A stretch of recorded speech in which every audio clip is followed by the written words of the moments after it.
Hi everyone, it's Tara with Secretbees Studio, and I'm here with a little how-to video on how to make this super cute easel album made with the Seek Gratitude line from Traci Reed Designs. For this easel album, I have used the beautiful Seek Gratitude pattern papers along with the patterned cards, the journal cards, and the stickers. I've printed all the pattern paper onto white cardstock, and I will speak a little bit more about that later. I've also printed out all of the patterned cards and the journal cards onto the same white cardstock as well. For the stickers, which I will be using as embellishments, I printed those out and then used my Cameo as well to cut them out. This easel album is a little bit smaller than others I've made. This one measures 5 inches square, and the base is created using 100-pound cardstock, just so that it's nice and sturdy. Then I used all of the patterned paper, patterned cards, journal cards, and stickers to decorate and embellish this cute little album. It's the perfect size to show off all of the photos of everything that's important to you.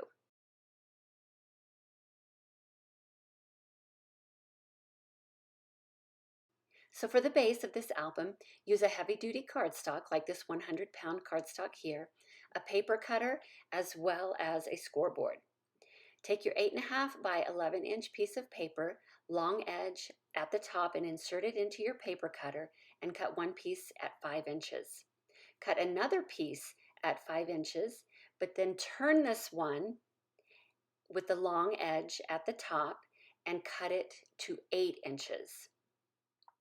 This way you will end up with one piece of cardstock 5 by 8.5 inches and one piece of cardstock at 5 by 8 inches.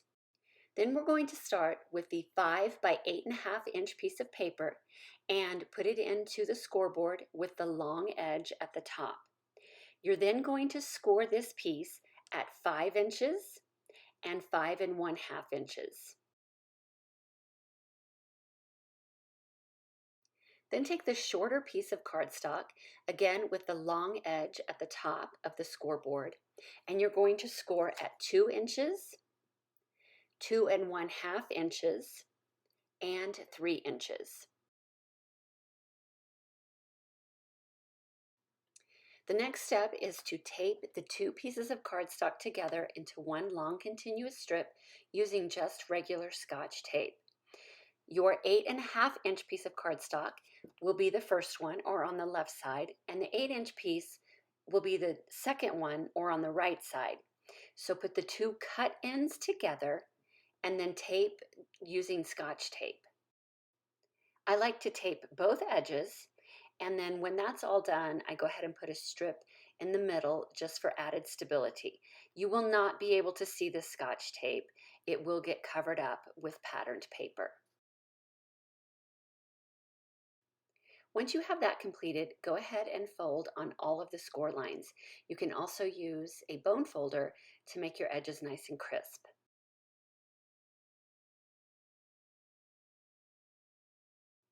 The area that has the two 1/2 inch scored lines will be a mountain fold.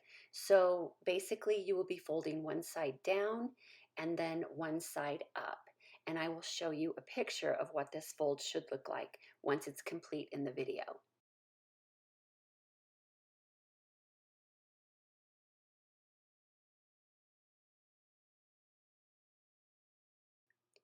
That mountain fold will become the bottom of the album, and it will unfold for 3 sections or pages on the inside and then 2 more on the back side along with the front of the album. You can see that on some of my patterned pages, I printed it at 100% scale. This creates a little bit larger image, but it also covers more of the cardstock so that I have more to use for my projects. For the best way to print and cut your digital designs, follow Traci Reed on her YouTube channel, and she has great tutorials that will walk you through step by step. I cut off the unprinted margins of each patterned paper before I cut them down to a little bit less than 5 inches for the pages of my album. You can see I cut mine to about 4 7/8 inch square.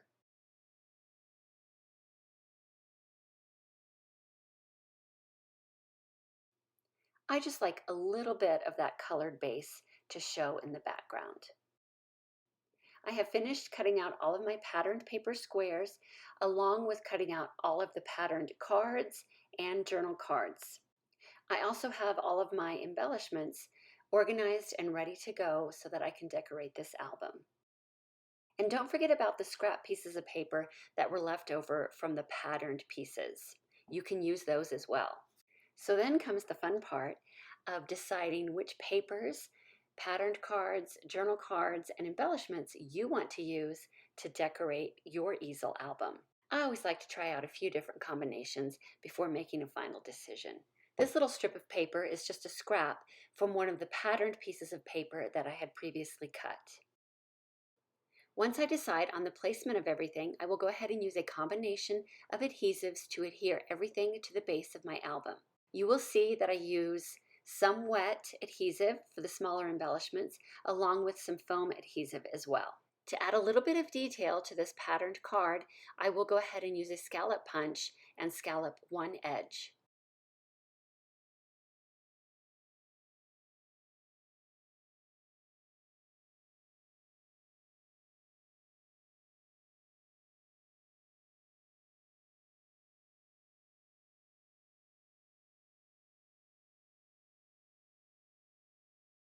I will use foam adhesive on some of the smaller embellishments so that I get a nice layered effect.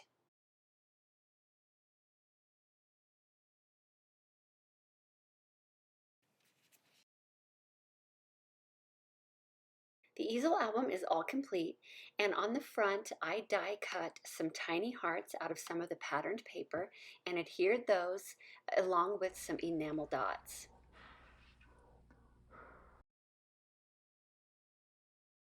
Flipping the album open to the inside page, on the left is a border cut from one of the journal cards, along with some more embellishments of the collection. On this page, I die cut 2 mini frames and added those on top of one of the pattern cards, along with more embellishments. Here is another die cut frame on top of another patterned card, along with some sentiment stickers and more embellishments. This page features a die-cut wreath from the Seek Gratitude sticker collection, layered with a journaling card, a frame cut from the pattern piece of paper, and a sentiment strip.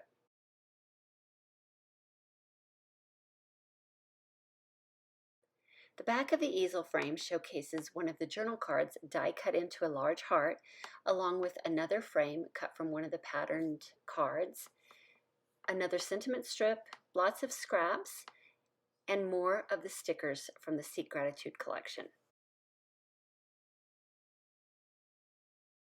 I also cut 4 strips of paper 3/8 inch by 4 7/8 inch for those scored areas that weren't covered with any patterned pieces of paper yet. When assembling the pages of your album, it is super important to remember that all of the inside pages will be in the same direction. However, on the back side of the album, the first and last sections of the album will be oriented in the same direction, while the centerpiece or the back of the album will be in a different direction. Just please keep this in mind while you're assembling your album.